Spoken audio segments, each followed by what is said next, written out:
뜰정자인데요. 한자에서 이게 어모라고 해요. 고대에 이렇게 움집 모양으로 이렇게 된 것이 어모예요. 그래서 이 안에서 사람들이 이렇게 모여서 수십 명이 모여서 이렇게 집 안에를 왔다 갔다 하면서 사는 곳이 앞마당 뜰이다. 근데 이제 이게 한자에서 여기에 시험시험 갈 착이거든요. 이렇게 예서나 전서에서는 이렇게 쓰여요. 전서에서는 이제 이렇게 쓰이죠.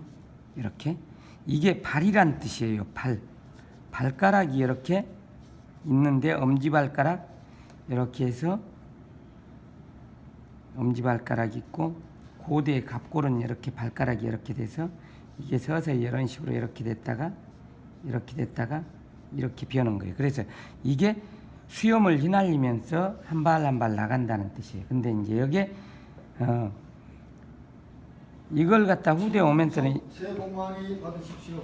이걸 이제 이렇게 생각하니까 책받침이라고도 하고 이 핵이 여기 부분이 장작을 칼로 이렇게 도끼로 장작을 딱 집어넣은 것처럼 돼서 장작이라는 책자예요.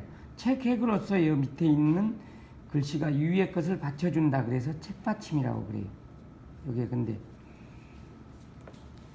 장작패다 하는 책자인데 여기에 이게 점이 하나 있으면 우리가 책받침이고 여기에 없으면은 민책받침이에요. 근데 민책받침이 여기 글씨 안으로 들어갈 때는 여기 앞부분이 상향상피법이라는 필법이 있어가지고 획과 획끼리는 서로 만나고 부딪히는 것을 피해준다는 거예요. 그래서 이렇게 원래는 이렇게 돼야 되는데 이걸 잘라버리고 여기서 바로 이렇게 들어간 거예요. 이게 그래서 상향상피법에 의해서 이렇게 생략을 해준 거예요.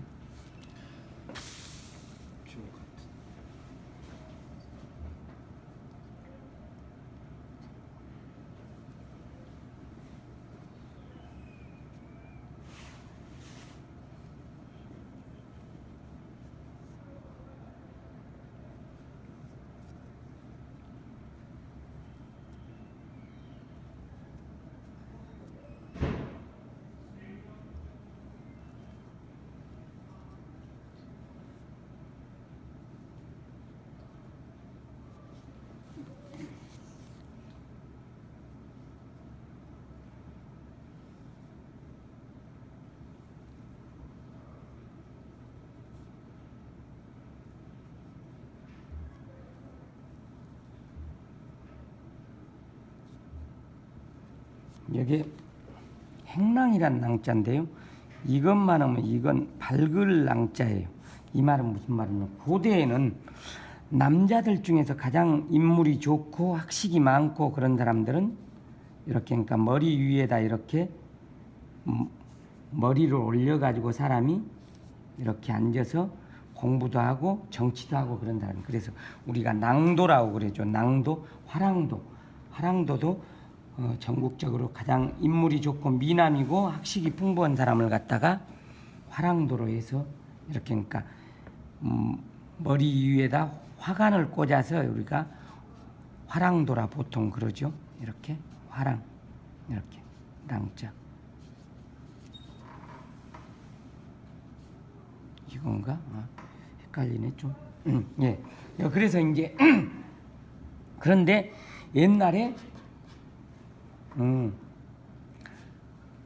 옛날에 인물이 좋고 실력이 있는 낭군들이 지붕 밑에 이렇게 모여가지고 함께 이렇게 국사도 의논하고 공부도 학식도 나누고 이렇게 한 사람들이 행랑채에 모였다. 그래서 이게 행랑낭자예요. 그래서 우리가 주로 집에서 주거를 하는 데는 안채라 하고 손님들 맞이하는 데를 행랑채라 하잖아요. 그래서 옛날에 그러니까 대갓집에는 행랑채가 있었어요. 근데 이 부분에서 필법은 여기 우부방인데 우부방이 이렇게 오른쪽에서 쓰인다 그래서 우부방이에요. 원래는 이게 고을읍자예요.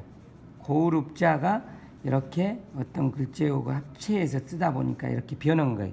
그래서 우부방을 쓸 때는 해서에서는 여기 위에보다는 오른쪽이 이렇게 조금 더 나와서 이렇게 약간 안정적인 형태로 써주는 거예요. 근데 이제 이게 이런 데 부분에요. 사실 구양순 서체에서는 이게 깊이라는 부분하고 이런 부분이 각이 나와야 되는데요. 각이 나오는 운필법을 배우려면은 대단히 힘들어요. 이런 것은 이제 고도로 어렵기 때문에요. 자세히 개인적으로 지도를 받아야지 가능하고, 이게 아마 카메라로 촬영하는 데는 잘 안 잡힐 수가 있어요. 그래서 운필법을 제대로 익혀야 돼요. 자세히.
일반 사람들이 서예를 할 때 파책 부분에 그냥 이렇게 빼버리면 되지, 뭐 할라 여기서 이렇게 깔짝깔짝 하면서 그렇게 깎아보게 쓰느냐.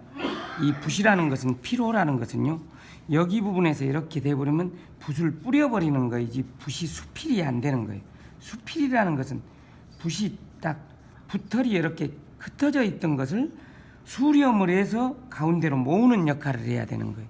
근데 다 사람들이 그냥 이렇게 쭉 빼면 되는 것으로 알고 이렇게 하는데, 이건 올바른 필법이 아닙니다. 그리고 여기 이 부분에서 여기 뜰정자에서는 이렇게 여기가 생략이 됐지만 여기는 앞에 획이 없기 때문에 이 부분을 다 이렇게 살려주는 거예요. 그리고 해설학에서 보통 각만 있고 다 그런 게 아니라요. 해설 속에는 전서의 핵이 다 숨어 있어요. 이런 데 부분에서요, 전법에 의해서 여기에 해서처럼 쭉 나가면 안 되고, 전서에 원을 얻듯이 이렇게 전과 절을 해서 전과 돈해법을 해서 이렇게 해서 나가야 되는 거예요. 이런 데는 이게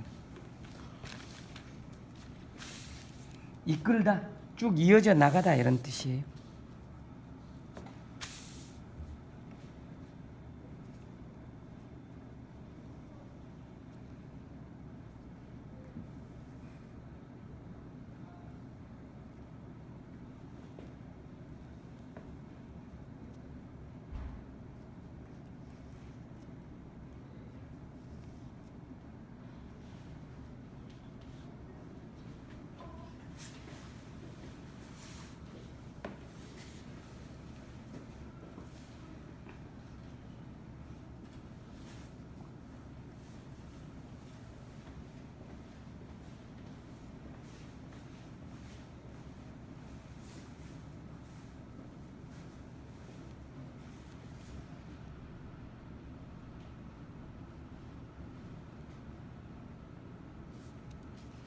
붓이 딱 끝부분에 수필에서 딱 섰을 때 여기가 딱 여기 나와야지, 이렇게 뺀다고 해서 나오는 게 아니에요.